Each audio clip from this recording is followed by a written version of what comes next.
make a suggestion, but if it's acceptable, let's go ahead and do it. Let each one, whether you are married or widowed, let each one in a few words say what was the happiest moment of their adult life in a few words. Well, there are many widows here, and many widows, and many widows, because I know all of them. And it'd be wonderful if you all said a few words about your marriage. Go ahead. One thing I think is very important is never go to bed at night angry with your spouse. If you've had some problem during the day, wind it up and don't let anger ruin anything in your life. And let your husband think that he's boss, that you really are. Let him think that he is. And always think, oh, that was such a wonderful decision you made when you made him all himself. But let him think you did it. Very good. Very good. Very good. I just giving birth when I first started. Oh. I guess.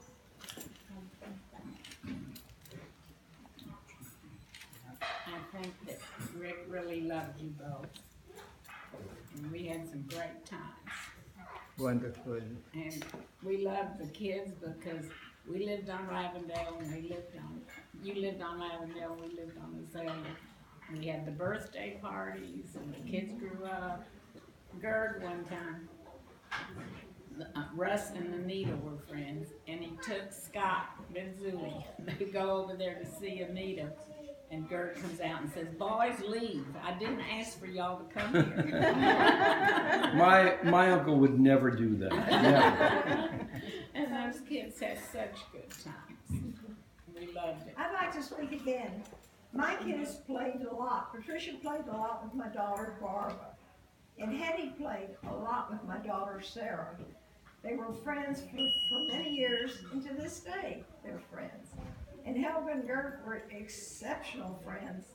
They'd come over my house almost every week to go swimming and bring the children. And we had wonderful times together.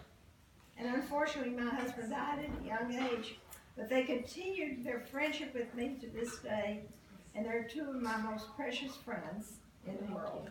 And then they built a swimming pool. And then they built a swimming pool afterwards, and then they put them into my house so often, which I didn't like. Okay. You have to say something. How about this table over here?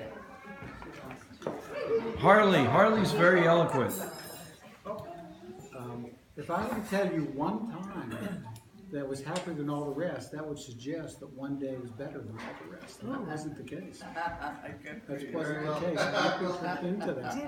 We've had a long time of equally happy days, and I'm going to stick with it. You're here. Good. You know, that reminds me, I remember when Harley finished college, his father and I had lunch, and I told Harley, I said, Harley, you're just finishing your high school, you graduated as a lawyer, and you had a job, and I said to you, and you were married, and I said, why don't you take... I was just married. Pardon? I had just got married. Oh, you just got married, and I said, Harley, postpone starting your work for at least 1 month. Take your wife and yourself, and you can go to Europe, and you can manage for $5 a day in those years. You could manage. And I said, you know, Harley, no matter how successful you may become in your later life and how much money you make, you will never be able to recapture the experience you both would have had you undertaken the trip. And I remember, like yesterday, his father turned around to me and says, no, my son has to start to work from the day he finishes high school. And that was it. And I wonder now, an honest question, was my advice, it was well meant. What you think of it now in retrospect with of the years which have gone by? Well, the first thing I think is that there's a little bit of revisionist history in the retelling of the story. It didn't happen quite that way, but How did it happen? well, no, Dad didn't quite say that, but you did suggest, or you did advise, that we travel perhaps for more than a month before settling in, if you will, to what was going to be lifelong pursuits. And the answer is that was one way of going and would have been a good way. We chose a different way and had an exceptional number of high points in our life.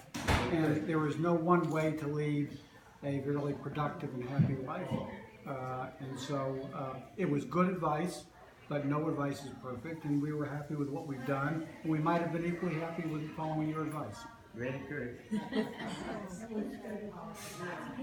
How about you? How about yourself? What was the question? You started out with the question, what was the happiest day? Oh, I can't pick out a happy day. I'm still thinking about your original question of what's the key to a happy marriage. Nancy and I have been married 40 years, and as soon as you said it, I said to her, for me to pick out a tolerant wife is sort of a miracle that Nancy has stayed with me for 40 years. That's really the whole key. So I'm very grateful for every day.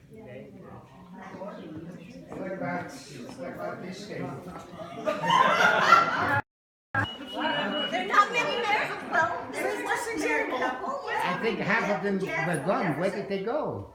I'm sure Beth has something to say. No. What about, no.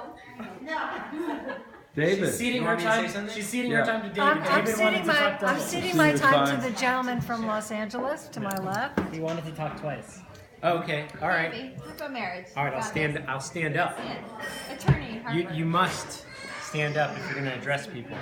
I've only been married for 2 years. You should know 3 years. Problem right there.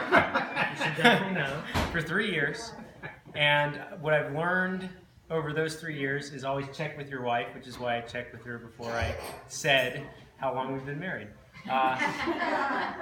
And I can't say, what a key to a good marriage is. I think we have a good one, but we haven't stood the test of time yet. I'm sure we will.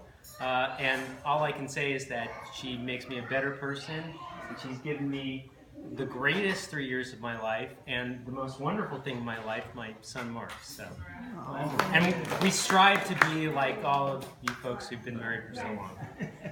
Great answer. Okay, you're looking at me, guys? Yeah, I'm looking at you. Okay. Are you serious right now? My feeling about what makes a successful marriage is that within that marriage there has to be some zen. You can't have two type A people banging each other. You can't have two type B people not knowing what the hell they want to do and nobody ever does anything. You need both sides, and when that works out, it's mighty fine. Okay. Well said. Mr. Bill. Bill. So Hetty and I have been married almost 39 years, and we've had a lot of ups and downs. We've had a lot of stresses. We've had a lot of good experiences. We've had a tremendous history so far. But in all of this, we have drawn on the legacy of my folks and my in-laws in watching them and using them as our touchstone, as our example. And if we can survive the difficulties of the ongoing deal and be as successful as both of these families, we will have done pretty good. So thank you both for being part of our lives.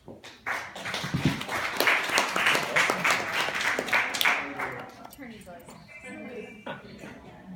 Marissa, I feel like they said over here. Okay, pues, mami, Yeah, Marissa. mami. Do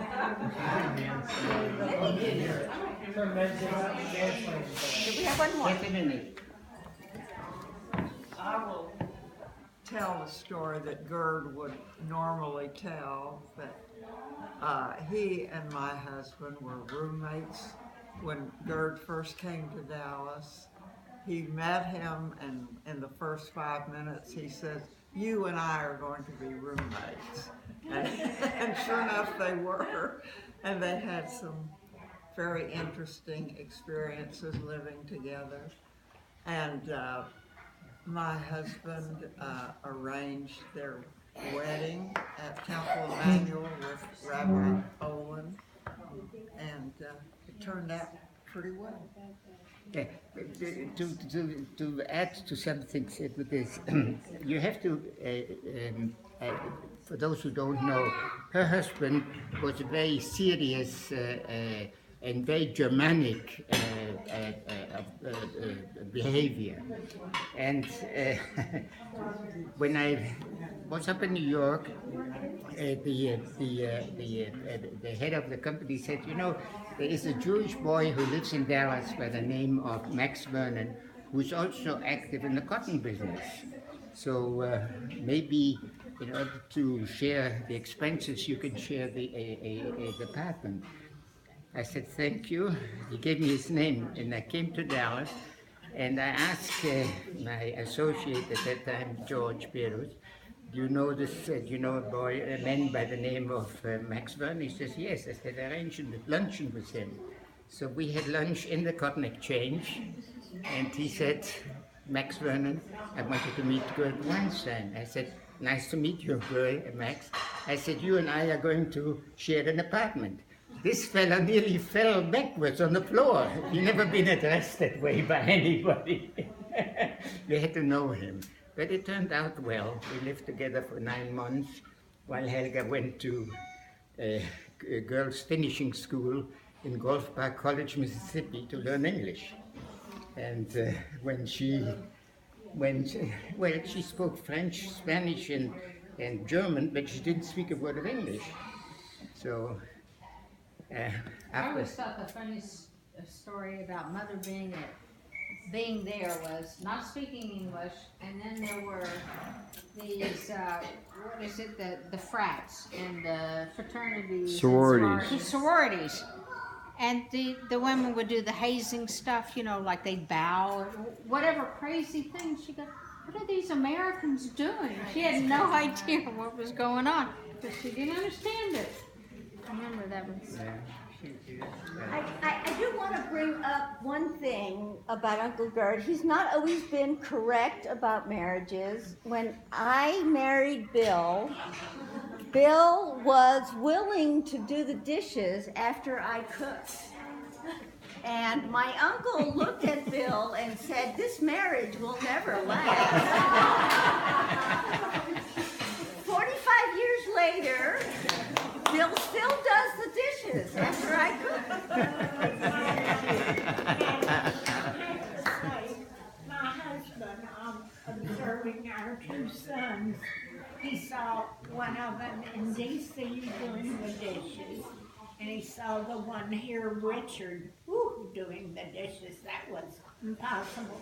He said, oh, they make great husbands. So that was his example of being a good husband. If you do the dishes. And he did the dishes for me. Wonderful. That's great. Mamile, you haven't said a word. I think it's your turn to say something.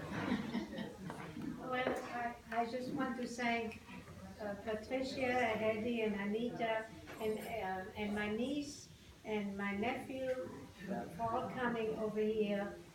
That made wonderful. I was so surprised to see all that going on for us. And I want to thank my friends and all my children's friends to have been here. So I'm having a wonderful time.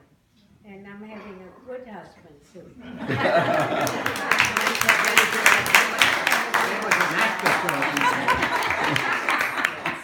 We want to thank all the children, like Jeff's children's coming in, and and my daughter and all of them. Yeah, I know. I think